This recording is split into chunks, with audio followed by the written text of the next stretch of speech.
이번 시간에 건축법부터 해 나왔습니다.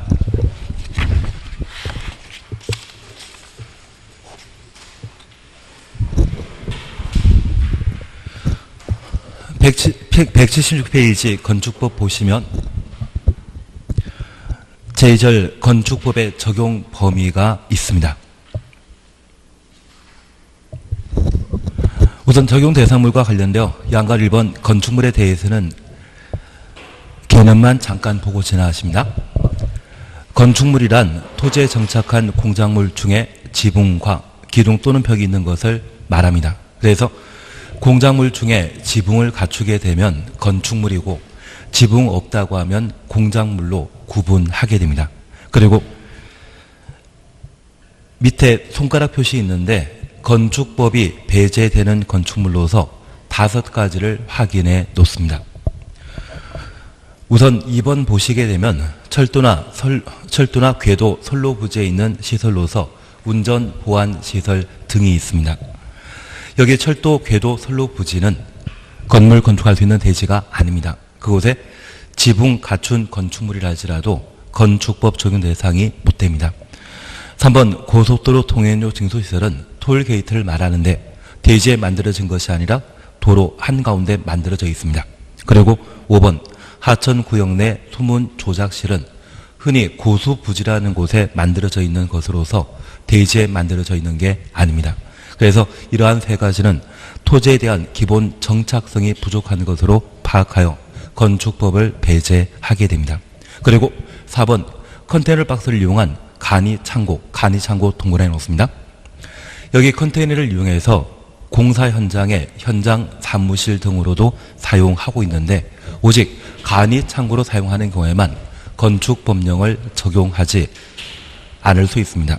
특별히 가로 속에 공장 용도란 말과 이동 쉬운 것이란 말 확인하시면서 토지에 대한 기본 정착성이 부족하기 때문에 건축법 적용하지 않는다. 그렇게 파악해 놓습니다. 그리고 1번 지정문화재와 가정문화재는 최근 목포에 누가 투자하신 사람이 계십니다.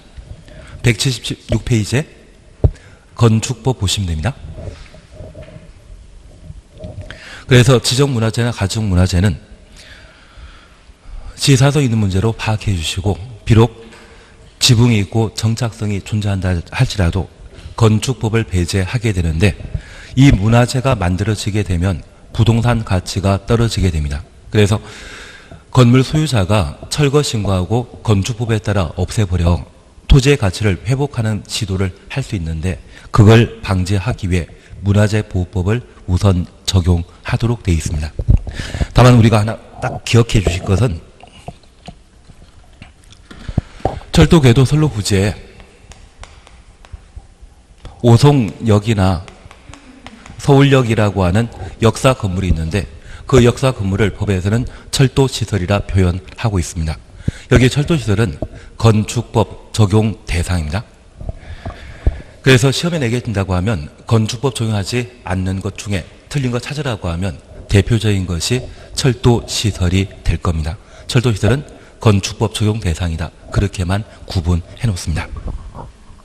그리고 옆에 페이지 보시면 첫 번째 줄에 철도시설, 철도역사 얘들은 건축법 적용 대상이다. 그 정도만 눈에 익혀놓습니다. 부속 건축물은 그냥 지나가시고 고층 건축물과 초고층 건축물, 준초고층 건축물 묶어 놓습니다. 고층 건축물은 층수가 3층 이상이거나 높이가 120m 이상의 것을 말한다. 30층 동그라미, 120m 동그라미 해놓습니다. 최근 화재 발생 시에 이 고층 건축물에 많은 인명피해가 발생한 적이 있습니다. 그에 대처하기 위해 고층 건축물을 따로 분류하여 화재와 관련된 다양한 안전시설을 만들도록 정해놓고 있습니다.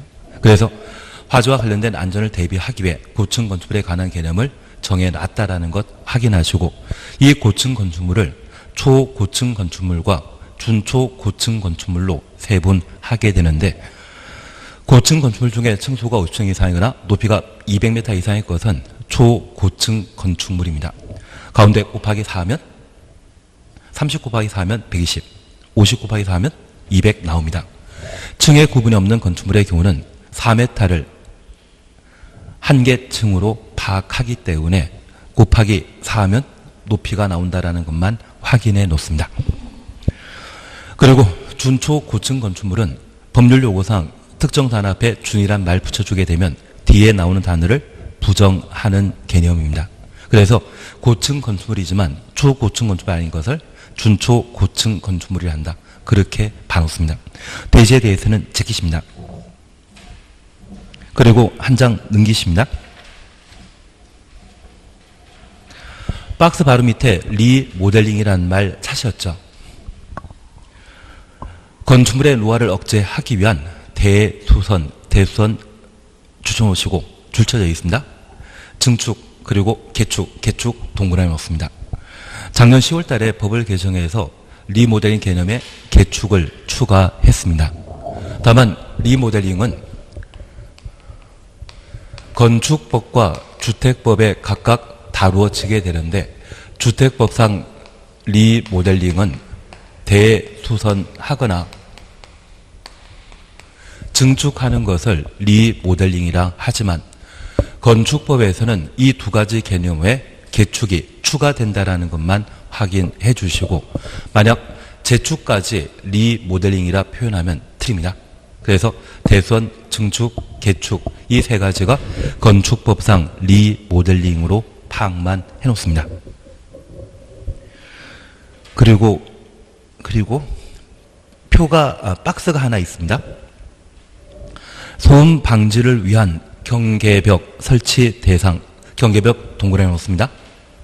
그리고 건축법상 소음 방지를 위한 층간 바닥 설치 대상, 층간 바닥 동그라미 해놓습니다. 아파트에 거주하다 보면 층간 소음 문제를 피할 수 없습니다. 그래서 층간 소음을 방지할 목적으로 일정한 경계벽과 바닥을 설치하도록 되어 있는데 우선 경계벽 설치와 관련되어서는 과거 우리 기출문제 출제되었습니다. 잠을 자는 용도의 건축물이라고 하면 소음 방지를 위한 경계벽 설치 대상으로 기억해 놓습니다. 그래서 다가구 주택의 가구 간의 경계벽과 기숙사를 제외한 공동택의 각 세대 간의 경계벽 그리고 기숙사의 침실 간의 경계벽 그래서 2번, 3번 묶어 놓으시면 얘가 주택입니다. 우리가 함께 공부하시면서 주택은 광의의 단독택과 넓은 의미의 단독주택과 공동주택으로 각각 구분하고 있는데 소음 방지를 위한 경계벽 설치 대상은 공동주택에는 전부 적용되고 광의의 단독택에는 협의 단독택과 다중주택 그리고 다가구주택 공간을 광의 단독택이라 표현하고 있습니다. 그런데 이 단독택과 공간의 경우에는 한 가정이 거주하고 있습니다. 만약 단독택 2층짜리인데 자제분의 방에서 소음이 심하게 발생하게 되면 야단 한 번 치면 상황 정리되지 않습니까? 그리고 다중주택의 경우에는 하숙집을 다중주택이라 표현하게 됩니다. 만약 하수인이 소음을 야기하게 된다면 방 빼란 말로 상황 정리할 수 있을 겁니다. 그래서 단독택과 다중택 그리고 공간을 제외한 다가구택과 아파트 연립 다세대 기숙사 이러한 형태가 소음 방지를 위한 경계벽 설치 대상으로 기억해 주시는데 만약 시험에 다중주택이 나오게 된다고 하면 소음 방지와 관련된 경계벽 설치 대상에서 빠져 있다는 것만 확인해 놓습니다. 그래서 저 다중택은 뭐하는 주거 형태이다? 하숙집이라는 것 기억하시고 소음 야기하게 되면 방빼란 말로 상황 정리할 수 있습니다. 그리고 3번에 병실, 입원 환자들이 잠자야 되고 그리고 교실 여기 사실 교실에서 학생들도 잠을 자겠지만 이 교실이 서로 붙어 있을 때 옆에 강의실에서 수업하는 목소리가 들리게 된다고 하면 또 수업에 집중할 수 없을 겁니다. 그런 개념으로 이해하시지만 그냥 기본적으로 잠자는 것이다. 그렇게 생각하는 것도 방법입니다. 그리고 객실, 그리고 다중생활시설의 호실관, 다중생활시설은 고시원에 해당됩니다. 노인 복지주택은 만 55세 일대 아파트 형태의 주택을 분양받을 수 있는데 그것을 노인 복지주택이라 표현하게 됩니다. 얘도 입지만 좋으면 프리미엄이 좀 붙습니다. 그리고 8번입니다. 노인 요양시설이라 하면 어차피 잠자는 곳이라는 것만 기억하시면서 잠자는 용도일 때는 소음 방지를 위한 경계벽 설치 대상이다. 그렇게만 구분해 놓습니다. 이제 소음 방지를 위한 층간 바닥 설치 대상인데 만약 시험에 내게 되면 이걸 내게 될 겁니다. 우선 1번 다가주택과 공동주택. 그러면 우리가 앞서 보셨던 광해 단독택에 포함되는 협의 단독택과 다중택 공간은 층간 소음 방지를 위한 바닥 설치 대상 아닙니다. 특히 하숙집에 해당되는 다중택과 관련되어 학생이 소음을 야기하게 된다고 하면 방패란 말로 상황 정리할 수 있다는 것 기억하시고, 여기 단독택과 공간은 한 가정이 생활하고 있는 공간이기 때문에 소음과 관련된 충분한 대처를 할 수 있을 겁니다. 그래서 다중주택은 층간 소음 방지를 위한 바닥 설치 대상에서 제외시킨다라는 것 확인해 주십니다. 그리고 오피스텔도 사람 사는 곳이죠. 다중생활시설도 고시원에 해당되는 것으로 똑같습니다. 다중생활시설. 그래서 지금 5가지 사항 중에 4번, 5번은 다중생활시설로 끝난다는 점 확인하시면서 아마 얘가 시험에 내게 된다고 하면 다중주택을 시험에 내게 될 겁니다. 다중택은 소음방지, 층간 소음방지 적용 대상이 못 된다라는 것만 하나 확인해 놓습니다. 그리고 다중생활시설의 종류 구분과 관련되어서는 작년에 시험에 냈기 때문에 올해 나올 일은 없을 겁니다. 다만 우리 교재에 좀 반영되지 않은 게 있는데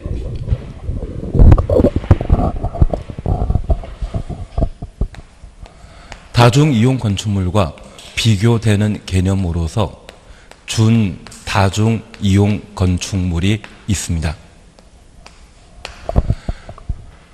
최근 우리나라에는 지진이 일부 발생하고 있는데 불특정 다수의 많은 사람들이 이용하는 건축물에 지진 발생 시에 건물 밖으로 사람들을 신속하게 대피시킬 필요가 있습니다.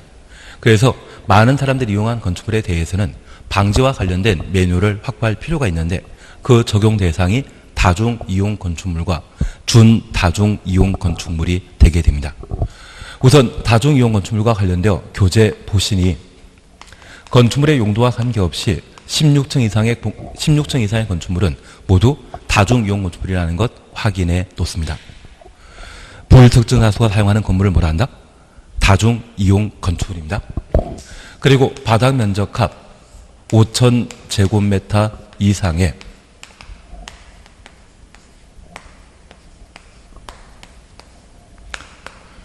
종종우는 판문속이라고 해서 6가지 용도를 정리해 주셔야 됩니다.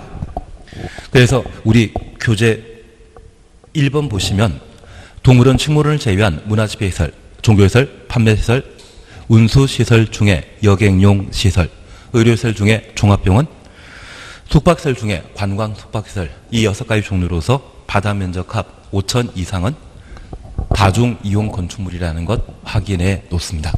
작년에 시험에 나왔기 때문에 올해 낼 일은 없지만 준다중이용 건축물을 파악하기 위해 우리가 알고 가셔야 됩니다. 그래서 첫 번째 우리 보실 것이 종교시설과 종합병원, 운수시설. 여기 운수시설은 고속버스터미널이나 인천국제공항을 말하게 됩니다. 오송역도 포함됩니다. 그리고 판매시설, 문화집회시설, 관광 숙박시설, 무궁화 5개짜리 호텔이 있다고 하면 그것을 관광 숙박시설이라 표현하게 됩니다. 첫 번째 우리 기억하실 것이 있습니다. 여기 문화집회시설에는 동물원과 식물원을 다중이용 건축물 범위에서 재배시키는데 여기 동물은 식물원이라고 하면 24시간 상주하는 것은 사람입니까? 동물입니까? 동물이기 때문에 대충 건축하게 됩니다. 그리고 두 번째 우리 기억하실 것이 있습니다. 최근 학교는 더울 때 시원하고 추울 때 따뜻한 곳인데 한 20년 전에 학교라고 하면 더울 때 덥고 추울 때 더 춥고, 그러면 저 학교는 잘 만들었겠습니까? 대충 만들었겠습니까? 대충 만들었습니다. 지금 우리가 공부하고 있는 건축법은 건축물과 관련된 다양한 규정에 관한 사항들을 공부하시는데 이 건축물은 국토계획법에서 가장 중요하게 생각하는 것은 기환경입니다. 건물만 만들 것이 아니라 이 건물에 공급될 수 있는 전기, 수도, 도로 등의 충분한 기반설이 갖춰지는지 이걸 신경 쓰는 것이 국토계획법의 제정 목적이고, 지금 우리가 건축법에서도 이 건축물을 바라보고 있는데 건축법상 건물을 바라보는 관점에는 안전이 가장 중요한 지표가 되게 됩니다. 그래서 우리 건축법에서는 이 동물원이나 식물원, 학교와 관련되어서는 다양한 안전상의 기준을 대폭 완화시켜 놓고 있는 것이 특징이기 때문에 건축법상 다양한 안전에 관한 기준을 적용하지 않는 건축물, 오지선다에 이러한 세 가지 중에 하나 나온다면 아무 생각 없이 찍으십시오. 이 세 가지에 대해서는 잘 건축한다, 대충 짓는다, 대충 짓는다 생각하시고 각종 안전 기준을 적용하지 않는 대표적인 건축물이 되게 될 겁니다. 그리고 두 번째 우리 이해하실 것이 있습니다. 우리 판문숙이라는 말 보셨는데 이 판문색과 이름이 똑같은 탤런트 계십니다. 안문숙입니다. 그분이 자주 운다고 합니다. 그래서 종종 오는 판문숙 기억하시면서 바닥 면적합 5,000제곱미터 이상인 때는 죄다 다중이용 건축물이 되게 됩니다. 그런데 준다중이용 건축물 개념이 있는데 여기 준다중이용 건축물은 바닥 면적합 1,000제곱미터 이상의 12개 용도의 건축물을 준다중이용 건축물이라 표현합니다. 그래서 종종 오는 판문숙 6가지 그대로 바닥 면적합 1,000제곱미터 이상 5,000 미만인 때는 준다중이용 건축물이고, 종합병원이 바닥 면적 합 5,000 이상일 때는 다중이용 건축물이지만 1,000제곱미터라고 하면 준다중이용 건축물이 되게 됩니다. 그리고 이 6가지 외에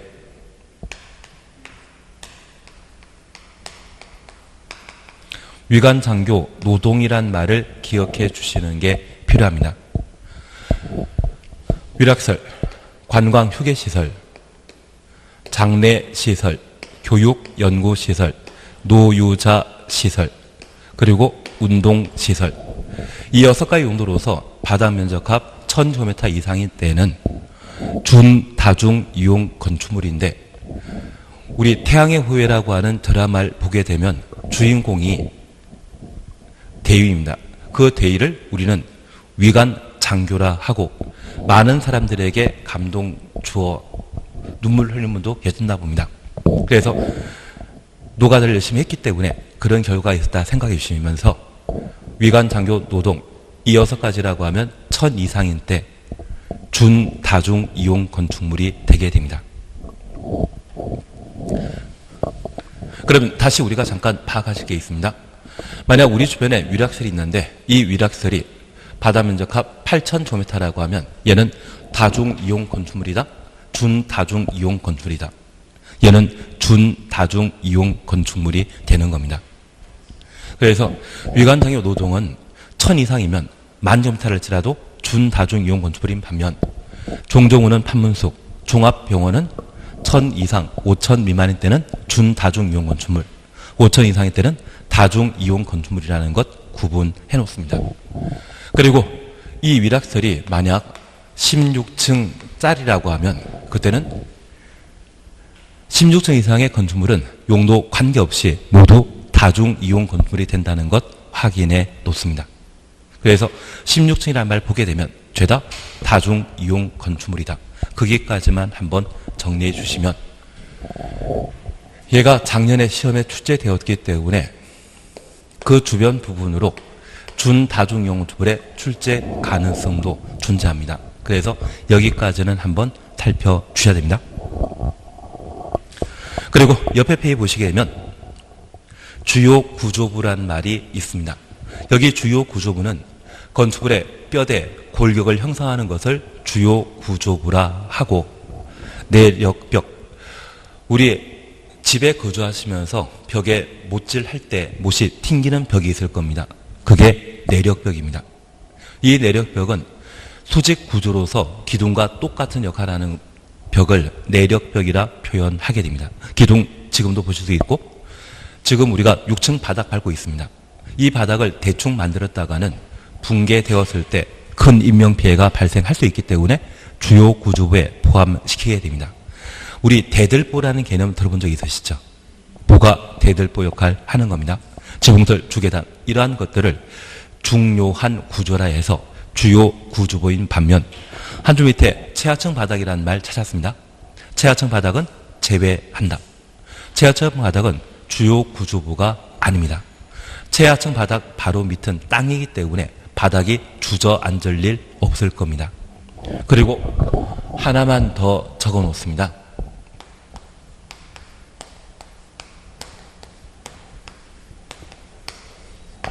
(2년) 전에 건축법을 개정하여 부속 구조물의 개념을 새로 신설한 바 있습니다.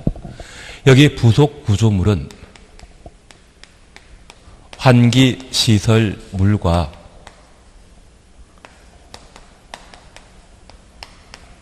환기구가 같은 말인데, 얘를 부속 구조물이라 표현하게 됩니다.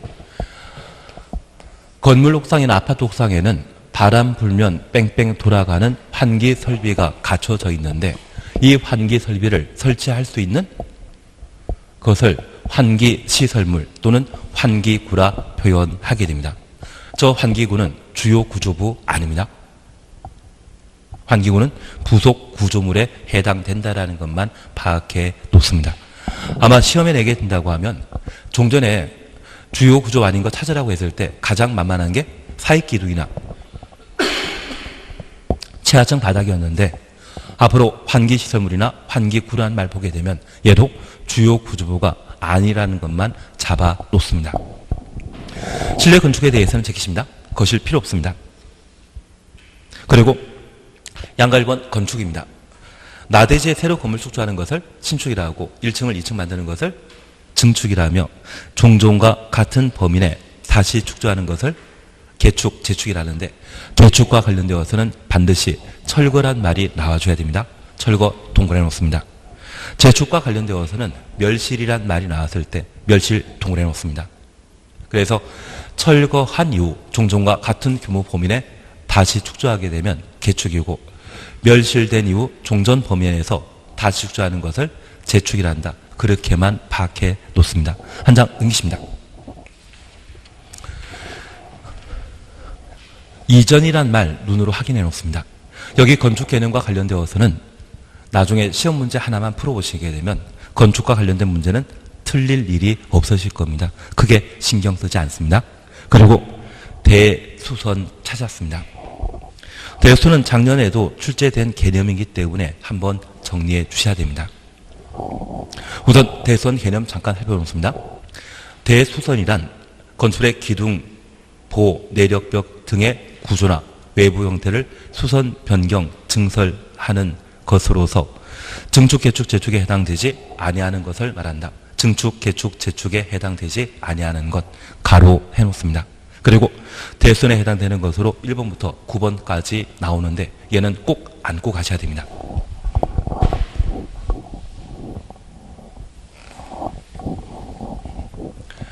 나중에 한 장짜리까지 좀 정리를 해 나가시게 되면 건축법과 관련되어서는 적용 범위에서 보통 세 문제가 출제되게 됩니다.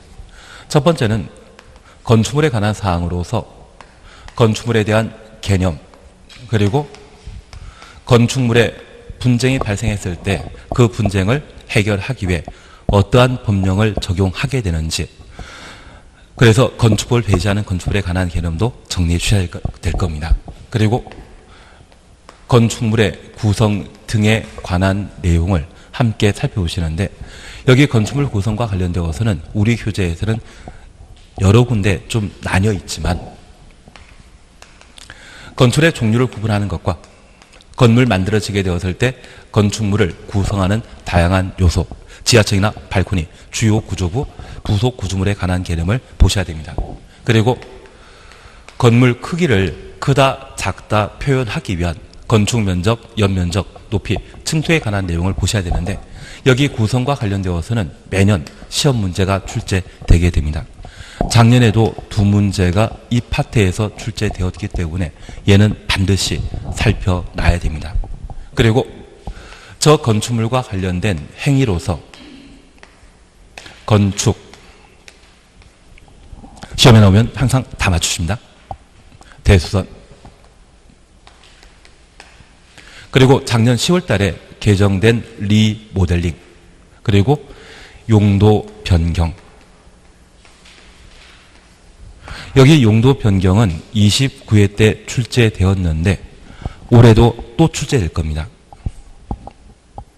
그래서 대선에 관한 개념과 용도 변경에 관한 개념은 무조건 잡아 놓으셔야만 저번 봄에 출제되는 세 문제를 해결할 수 있을 겁니다. 우선 대선과 관련된 사항을 함께 살펴주시는데 대수선은 기존 건축물을 고치는 겁니다. 그런데 이 고치게 되었을 때 아주 심하게 고치게 되면 건축 개념인 증축, 개축, 재축이 되어버립니다. 그래서 내가 살고 있는 집이 비만 오면 물이 새더라. 그래서 종전과 동일한 범위 내에 다시 수리할 수도 있죠. 그렇게 된다면 심하게 고치게 된다면 건축 개념인 증축, 개축, 재축이 되어버립니다. 다만 신축이라고 하는 개념은 나대지 새로 만드는 것이기 때문에 적용되질 않습니다. 그리고 조금 고치게 되면 그때는 소수선이 되어버립니다. 그래서 이 대수선과 관련되어서는 건축의 안전을 좌우할 수 있는 중요한 부분을 수선하게 되면 대수선에 해당되는 것을 파악해 놓습니다. 시험 볼 때까지 우리가 항상 약속하셨던 게 벽삼 계단, 경관이란 말로, 미관이란 말로 우리가 함께 보셨는데 우선 벽과 관련되어 4개 중에 3개를 반드시 보셔야 됩니다. 1번 내력벽 찾았습니다. 증설 해체하거나 벽면적 3.5m 이상 30 동굴해 놓습니다.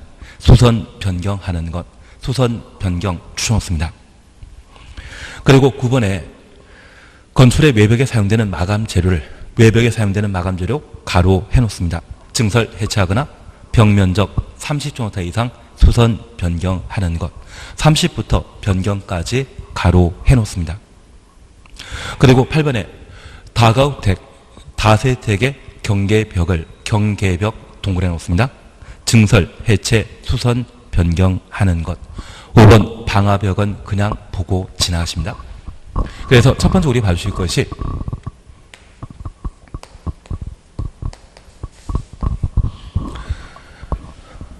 건축물의 무게, 하중을 지탱하는 기둥과 똑같은 역할을 하는 벽을 내력벽이라 하고 이 내력벽을 조금이라도 새로 만들거나 철거하거나 벽면적 30제곱미터 이상 수선 변경하는 것을 대수선이라 표현하게 됩니다.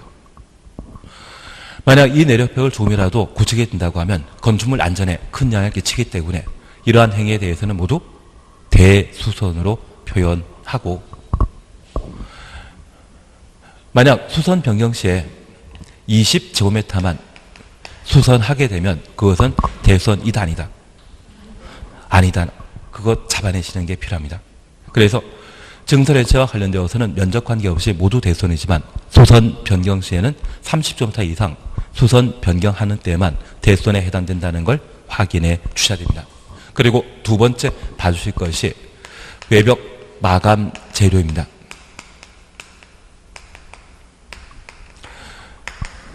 최근 밀양의 병원 화재 사건이나 제천 사우나 화재 사건은 이 마감 재료에 발생한 유독 가스 때문에 많은 인명피해가 발생한 적이 있습니다. 만약 이 외벽 마감 재료를 함부로 증설 해체하게 되면 화재와 관련된 안전상의 문제를 야기시킬 수 있기 때문에 대손 범위에 포함된다는 것 확인해 주시고, 특별히 수선 변경 시에는 30km 이상 수선 변경하는 때만 대손에 해당된다는 것 확인해 놓습니다. 우리 살아오시면서 건물 건축하다 보면 건물 공사 다 끝냈을 때 건물 외벽에 뭔가 드시우는 것 본 적 있으십니까? 그게 단열, 미관 향상 목적의 마감 재료를 설치했는데 한 3년 전만 하더라도 이 마감 재료를 스티로폴로 설치했던 적이 있습니다. 그 스티로폴이 불에 타게 된다고 하면 유독가스가 생성되고 이것이 화재 발생 시에 큰 안전상의 문제를 야기시켰거든요. 그러한 문제를 해결하기 위해 대손 범위에 포함시킨 것으로 기억해 주셔야 됩니다. 그리고 다가구택과 다세입택에 경계벽을 증설, 해체, 수선, 변경하는 것을 대수선이라 합니다. 특별히 경계벽은 건물 한 층에 두 세대, 두 가구 이상이 생활하게 되면 세대와 세대를 구분하는 벽면을 경계벽이라 표현합니다. 이러한 경계벽은 아파트 연립택에도 분명 존재하지만 대손 대상이 되는 것은 다가구택과 다세택에 설치한 경계벽을 증설, 해체, 수선, 변경하는 것만 대손 범위에 포함시킵니다. 그런데 우리가 하나 이해하실 것은 모든 주거 형태는 세대당 한 대 이상의 주차장을 확보하도록 되어 있습니다. 만약 이 다세택을 한 30평이라 해서 하나를 빌려주게 되었을 때 임대료가 한 50만 나온다고 하면 이 30평짜리를 10평씩 3세대로 쪼개어서 각각 임대하게 되면 임대료가 이 2배 이상은 나옵니다. 그런데 이러한 다세택의 경우에는 기존 법정 세대가 하나이기 때문에 주차 공간은 한 대인데 이를 경계벽을 증설함으로써 세대 수를 늘리게 된다고 하면 주차장은 함께 늘어나는 게 아니라 계속 한 대입니다. 이런 일이 빈번하게 발생한 빌라 밀집 지역의 경우에는 주차장 문제가 야기될 수 있기 때문에 이를 규제할 목적으로 다가구 다세택의 경계벽의 증설에 대해서는 대손 범위에 포함시키게 된 겁니다. 이 대손 범위에 해당되게 되면 허가권자에게 허가받은 때에만 대손할 수 있거든요. 주차장이 확보되지 않는다고 하면 세대수 늘리는 경계벽 증설을 함부로 할 수 없습니다. 대신 아파트나 연립택의 경우는 하나의 주택단지가 형성되기 때문에 세대가 조금 늘어나더라도 주차장 문제가 크게 야기되지 않습니다. 그래서 이 경계벽에는 항상 다가구, 다세택이 보일 때만 대손 범위에 포함된다는 것 확인해 놓습니다. 그리고 2번, 3번, 4번 묶어놓습니다. 기둥, 보, 그리고 지붕틀을 각각 증설, 해체하거나 3개 이상 수선 변경하는 것을 대수선이라 합니다. 그러면 우리가 잠깐 이해하실 것이 있습니다. 여기 숫자 3과 관련되어서는 기둥, 보, 지붕틀 3가지라는 것 이해하시고 이번에 기둥을 2개 증설했는데 이 2개를 뺀 나머지 기둥은 죄다 4m이지만 이 기둥만 8m 높이의 기둥을 새로 만들게 되었다고 하면 건물 높이는 달라지지 않습니까? 이건 고치긴 고쳤지만 심하게 고친 것으로서 그때는 뭐가 된다? 높이가 달라지게 되면 그 자체가 증축행위에 해당되게 됩니다. 그래서 대충 고치면 소수선이지만 안전상의 문제를 야기시키는 수선행위에 대해서는 대수선, 심하게 고치게 되면 증축, 개축, 재축이 되어버린다는 것을 파악해 주셔야 됩니다. 그것만 해결하신다고 하면 대수선은 크게 문제 없을 겁니다. 그리고 6번 보시게 되면 주계단, 비난계단, 특별비난계단을 증설하는 것. 여기 주계단은 4층 이하의 건물에 만들어져 있는 계단을 말하고 비난계단은 5층 이상의 건물에 만들어진 계단인데 우리 비상계단 이용할 때 갑종 방화문인 철문을 한번 열고 이용하셨다고 하면 걔가 비난계단입니다. 철문을 2번 열어 계단 이용하게 된다고 하면 그때는 특별 피난 계단이 되어버립니다.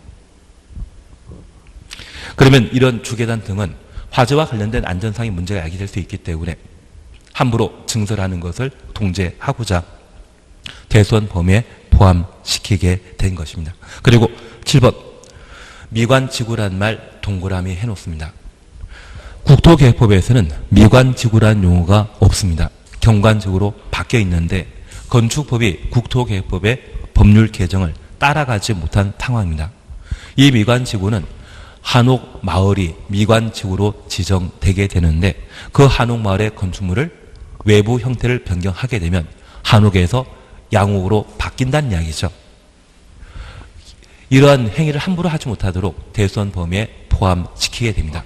다만 제가 하나 부탁드릴 것은 이 미관지구와 관련되어 건축물의 외부 형태 변경이 아니라 용도 변경이란 말이 나오게 되면 얘는 대수원이 아니라는 것만 확인해 주십니다.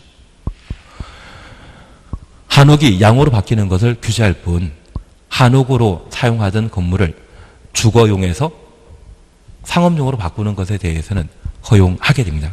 그래서 용도 변경은 대수원 범위에 포함되지 않는다. 그렇게만 파악해 놓습니다. 그리고 3. 용도 변경 사셨는데 별표 3개 해놓습니다. 얘가 4년 동안 시험에 안 나오다가 작년에 시험에 나왔거든요. 한 번 내면 연속해서 3번 나옵니다. 그래서 용도 변경에 대해서는 기본적인 사안들을 꼭 점검해 주셔야 됩니다. 우선 용도 변경과 관련되어 우리가 확인해 주실 것이 있습니다. 동그라미 2번 보시게 되면 용도 변경 허가 신고란 말 찾으셨죠? 사용 승인 받은 건축물의 용도를 변경하려는 자는 사용 승인 받은 가로 해놓습니다. 사용 승인 전입니까? 사용 승인 후입니까? 후입니다. 특특 시군 구청장에 허가받거나 신고하여야 한다. 그래서 시군 구청장에게 허가받거나 신고하도록 되어 있고 3번 보시게 되면 허가 대상은 하위 시설군에서 상위 시설군을 용도 변경할 때 허가 대상이며 신고 대상은 하위 시설군으로 용도 변경하게 되면 신고 대상이 되게 됩니다. 그리고 한 장 넘겨주십시오. 한 장 넘기십니다. 위에서 3번째 네모난 박스 찾으셨죠? 건축물의 각 시설군 중에 동일한 시설군 동그래 놓습니다. 용도 변경하고자 하는 자는 시군 구청장에게 건축물 대장 기재사항 변경 신청하여야 한다. 시장 군수 구청장부터 기재사항 변경 신청까지 가로 해놓습니다. 그리고 한 줄 밑에 다만 동일한 호란 말은 동일한 용도를 말합니다. 동일한 용도에 속하는 건축물 상원의 용도 변경의 경우는 기재사항 변경 신청마저 하지 아니한다. 거기까지 확인해 주십니다. 그래서 우리 이번 시간에 해 주실 것이 바로 용도 변경입니다. 용도 변경은 올해 시험에 나온다라는 것만 기억해 놓습니다. 우선 첫 번째 우리가 이해하실 것이 있습니다. 여기 용도 변경은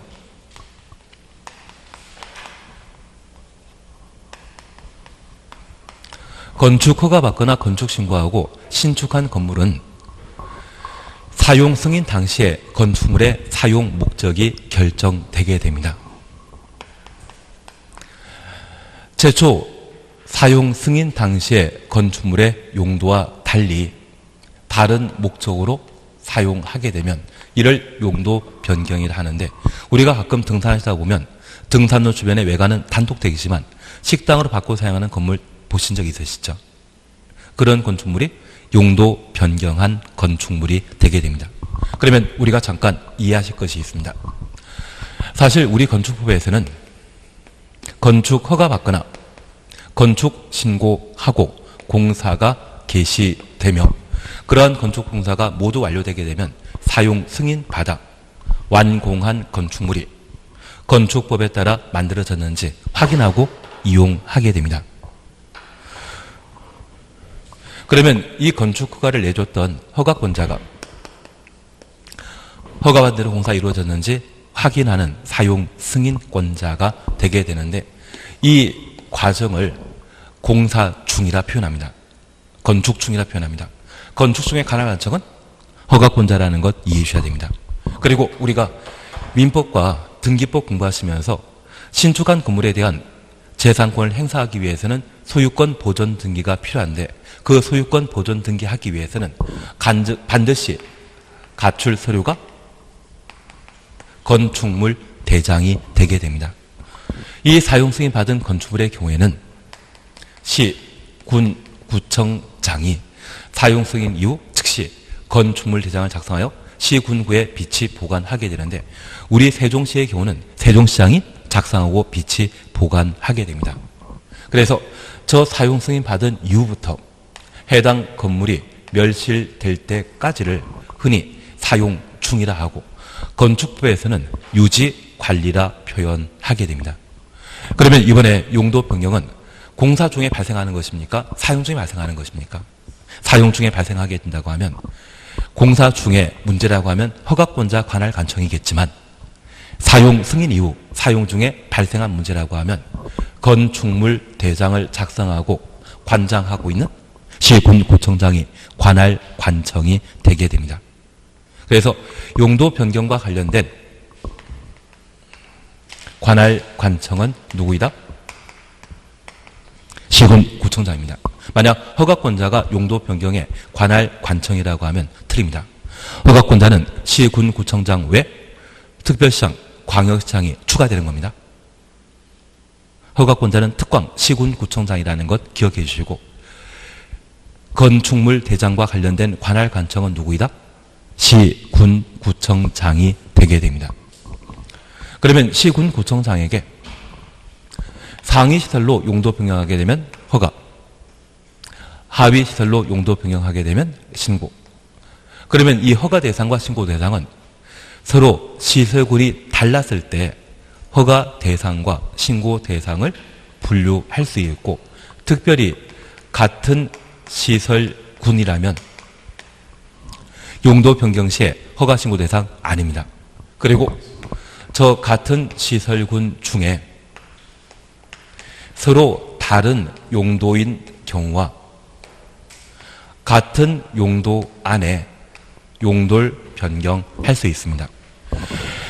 같은 시설군에 다른 용도로 용도 변경하게 되면 건축물 대장의 기재사항 변경 신청 대상이며 같은 시설군에 같은 용도라고 하면 기재사항 변경 신청마저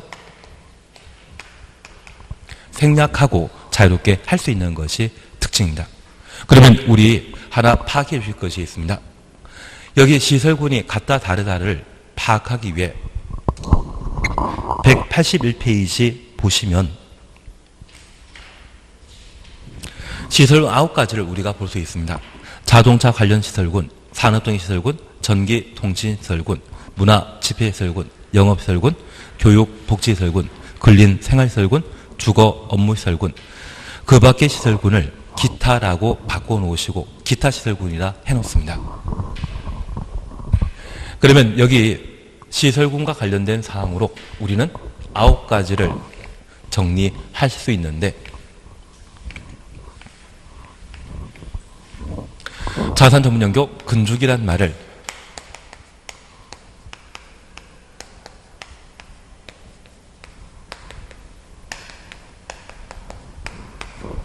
기억하시는 게 필요합니다. 가끔 나에게 투자하면 돈을 6개월 만에 2배 불려준다고 하면 투자하시겠습니까?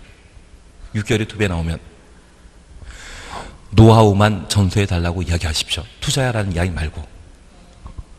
내가 그렇게 투자받는 건 괜찮은데 남의 투자하는 거는 좀 안 좋습니다.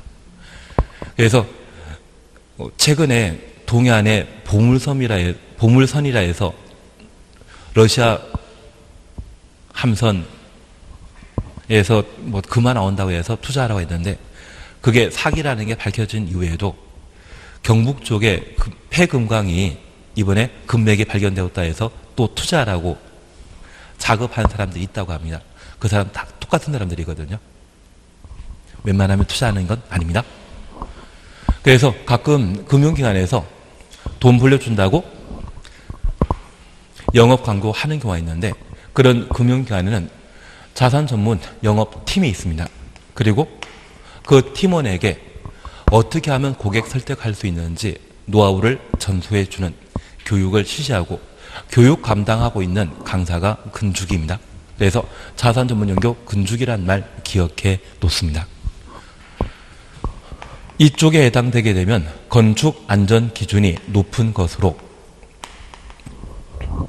많은 공사비를 들여야만 건물 건축할 수 있는 튼튼한 건물인 반면 그 반대쪽이라고 하면 건축 안전 기준이 낮은 것으로 분류하셔야 됩니다. 그래서 산업 등 시설군에서 자동차 관련 시설군으로 용도 변경하게 되면 그때는 허가 대상이고 그 반대라고 하면 신고 대상이라는 것을 구분해 놓습니다. 그리고 이게 되셨다고 하면 우리 4번 문화집회시설군과 5번 영업시설군, 6번 교육복지시설군 이 세 가지에 대해서는 무조건 알고 가셔야 됩니다. 앞으로 문제 풀이할 때도 계속 반복할 이야기이지만 문화집회시설군과 관련되어서는 문종 유관입니다. 문화집회시설과 종교시설, 위락시설, 관광휴게시설 그리고 영업시설군은 다판 운송입니다. 다중생활시설, 고시원을 다중생활시설이라 표현합니다. 판매시설, 운동시설, 숙박시설 그리고 교육복지시설과 관련되어서는 노교수의 야란 말로 대신해 주셔야 됩니다. 그래서 노유자시설, 수련시설, 교육연구시설, 의료시설, 야영장시설 5가지가 교육복지시설군에 속한다라는 것 기억해 놓습니다. 그러면 이제 우리가 잠깐 파악하실 것이 있습니다. 여기 문화집회시설군에는 문종위관이 있는데 과거 문화집회시설인 극장에서 종교시설인 교회로 용도를 변경하게 되면 같은 시설군에 다른 용도로 용도 변경한 것이죠. 만약 이런 경우에는 허가신고 대상이 아니라 기재사항 변경 신청 대상이 된다는 것 확인해 주십니다. 그런데 이 종교시설에 해당되는 교회를 사찰로 용도를 변경하게 되면 건축물 대장에는 종교시설이라 적혀 있기 때문에 교회에서 절로 바뀌었다 할지라도 별도의 절차를 진행할 필요 없습니다. 그래서 서로 다른 시설 상환에 서로 다른 시설군 상환의 용도 변경에 대해서는 허가신고 사항으로 따지지만 같은 시설군 내 용도 변경의 경우에는 다른 용도일 때는 기재사항 변경 신청 대상이고 같은 용도일 때는 기재사항 변경 신청마저 생략하게 됩니다. 작년에 용도 변경에 관한 문제를 시험에 내게 되었을 때 병원을 서점으로 용도 변경하는 것을 시험에 낸 적 있습니다. 병원이라면 어디에 속하겠습니까? 그래서 우리 항상 하시는 게 노교소예요. 그래서 문종위관, 다판운속, 노교소예요. 그래서 얘는 교육, 복지시설군에 속하는 겁니다. 그리고 서점은 어디에 속한다? 맞는데 이걸 참 애매해서 잘 모른다고 하면 항상 용도 변경에 관한 시험 문제 나오면 여백에다가 자산 전문 용도 근주기 이걸 적어놓고 얘가 어떤 용도에 속할 것인지 잘 찍으셔야 됩니다. 설마 얘가 자동차와 관련된 시설이다? 산업시설군, 2차 산업과 한계되어 있다? 전기통신시설군, 발전소나 방송국 그리고 문종위관, 다판운석, 노교소야 이것은 이미 알고 있습니다. 그리고 근린생활시설과 주거 업무시설군, 기타 시설군이 있는데 이 기타 시설군은 축사, 온실을 말합니다. 서점과 축사는 좀 관계없는 것 같습니다. 그리고 주거 업무시설군, 주택과 관계 있는 거 아닌 것 같습니다. 그러면 결국 남는 것은 근린생활시설군에 속한다는 것은 좀 파악해 주실 필요가 있습니다. 그래서 병원에서 서점으로 용도 변경했다. 이런 얘기 나오게 된다면 그때는 상위시설군에서 하위시설군을 용도 변경했기 때문에 신고 대상이라는 것을 잡아내셔야 되는데 최근 시험 유형이 지금 우리가 보셨던 다판운속 이걸 가지고 시험 내는 것이 아니라 그에 속하는 구체적인 건물 용도를 직접 시험에 내는 경우가 있습니다. 결국 응용해서 문제 풀 수밖에 없습니다. 이걸 해 나가셔야 됩니다. 대신 하면 문제 몇 번 풀어보면 쉽게 해결할 수 있을 겁니다. 그리고 두 번째 우리 봐주실 것이 있습니다. 181페이지에 동그라미 1번 다시 보십니다. 건축의 용도 변경은 변경하려는 용도의 건축 기준에 맞게 하여야 한다. 변경하려는 용도의 건축 기준 가로 해놓습니다. 그러면 우리 이렇게 잠깐 보십니다. 여기 병원에서 서점으로 용도 변경하게 되면 이 병원인 경우에는 건축 안전 기준이 높아 기둥을 8개 설치하라고 법에 정해져 있고 서점은 근린 생활시설군에 해당되기 때문에 건축물 관련 기준에 따라 기둥 4개 만들라고 정해져 있다면 이 병원을 서점으로 용도 변경할 때 기둥 8개인 상태에서 서점으로 사용할 수 있다 없다? 없다. 용도 변경하려는 건축물의 건축 기준에 맞게 하여야 한다. 그래서 법에서 이 서점으로 사용하는 때에 기둥 4개 둬야 된다. 이렇게 정해놨다고 하면 있던 기둥 4개를 없애버리고 4개 기둥만 남겨놓은 상태에서 서점으로 용도 변경하도록 되어 있습니다. 이해되시겠습니까? 그게 건축법상의 규정이 되게 됩니다. 반면 서점을 병원으로 용도 변경하게 되면 없던 기둥 4개 추가해라. 그런 의미가 되게 됩니다. 그러면 이제 우리 동그라미 4번을 봐주십니다. 4번 찾으셨죠? 허가나 신고 대상인 경우로서 허가나 신고 대상 가로 해놓습니다. 얘만 보고 쉬었다 하시면 됩니다. 용도 변경하려는 부분의 바다 면적 합이 100제곱미터 이상 100 추놓습니다. 용도 변경 후 사용 승인 받아야 된다. 사용 승인 동그라미 해놓습니다. 그리고 단서를 잠깐 확인하십니다. 500제곱미터 미만으로서 500부터 가로 열어놓습니다. 대손에 해당되는 공사를 수반하지 아니하는 경우 가로 닫아놓습니다. 사용 승인 받지 아니한다. 그리고 디귿입니다. 허가 대상, 허가 동그라미. 용도 변경하는 부분의 바닥 면적 합이 500 이상, 500 동그라미. 용도 변경 시의 설계는 건축사가 설계하여야 한다. 설계 동그라미 해놓습니다. 그러면 우리는 용도 변경과 관련되어 개념 보셨습니다. 첫 번째 기억하실 것은 용도 변경은 사용 승인 이후에 발생한다라는 것 기억하시고 관할 관청은 누구이다? 시군구청장. 허가권자가 아니라는 것을 잡아주셔야 됩니다. 그리고 두 번째, 용도 변경에 관한 절차를 파악하기 위해서는 우리가 시설군에 관한 구분을 하셨는데 저 시설군은 자산 전문 연구 건축이 문종기관입니다. 답한운송입니다. 노교수의 야입니다. 매번 시험에 내게 되면 이 세 가지 시설군 가지고 용도 변경에 관한 구체적인 시험 문제 내는데 작년에도 병원을 서점으로 용도 변경한다. 노교수의 야에서 내용 정리하셔야 됩니다. 그리고 이런 용도 변경과 관련되어 같은 시설군 내 용도 변경이 이루어지게 되면 공사가 없습니다. 건축 기준이 같기 때문에 있던 그대로 사용하면 됩니다. 대신 허가 대상이거나 신고 대상이라면 뭔가 공사해야 되는데 특별히 건축사에게 설계받고 용도 변경에 관한 공사를 해야 되는 것은 허가 대상으로 바다 면적합 500제곱미터 이상인 때. 그러면 허가 대상이라고 하면 하위 시설군에서 상위 시설군으로 용도 변경하는 것으로 이 경우에는 건축 안전 기준을 강화시키기 위한 보강공사가 이루어지고 그 보강공사의 가장 대표적인 것은 기둥 몇 개 더 만드는 겁니다. 그 기둥 이치에 대해서는 건축사가 설계해 주는 대로 공사해야 된다. 그런 의미가 되게 됩니다.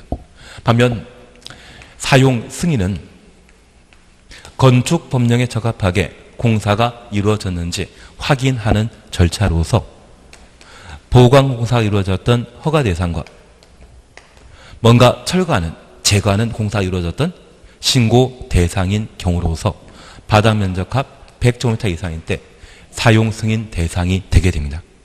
다만 우리가 이해하실 것은 같은 시설군 내 용도 변경으로 그 바닥 면적 500, 1000이었을 때 사용 승인 한다 안 한다. 같은 시설군이라면 없습니다. 같은 시설군의 용도 변경 시에는 공사할 필요 없습니다. 그래서 그런 경우는 사용 승인 받을 필요도 없고 허가도론 신고 대상으로 바다 면적합 100 이상일 때 사용 승인 절차 거치도 되어 있습니다. 다만 작년에 개정된 사항으로 이 작년에 개정된 사항이 작년에 시험에 응용되지 않았는데 아마 올해 한번 낼 겁니다. 원래 100 이상은 사용 승인 받아야 되는데 100 이상이지만 그 바다 면적합이 얼마? 500제곱미터 미만으로서 로서라고 하면 이것은 엔드 개념입니다. 대손에 해당되지 아니하는 경우에는 사용 승인 절차 받을 필요 없다. 그래서 현재 용도 변경과 관련되어 허가 대상으로 그 바다 면적합이 400제곱미터인데 기둥을 2개 위치를 변경했다면 대수선이다 아니다? 아닙니다. 기둥은 3개 이상 수선 변경하는 때 대손인데 기둥을 2개 위치 변경했다고 하면 그때는 대손을 수반하지 않고 이러한 경우는 사용 승인 절차를 생략하게 됩니다. 그래서 올해 한 번 더 시험에 내게 된다고 하면 작년에 신설된 예를 가지고 시험 문제 만들게 될 겁니다. 그래서 용도 변경은 최근 4년 동안 시험 문제 안 나왔지만 작년에 시험에 한 번 나왔습니다. 과거 패턴 보게 되면 한 번 내면 연속해서 3년 나오거든요. 그래서 올해 용도 변경 나올 거라고 생각하시고 관련된 내용을 꼭 한번 봐주셔야 됩니다. 그래서 용도 변경까지 한번 봐주시면 됩니다. 그리고 쉬었다 하십니다.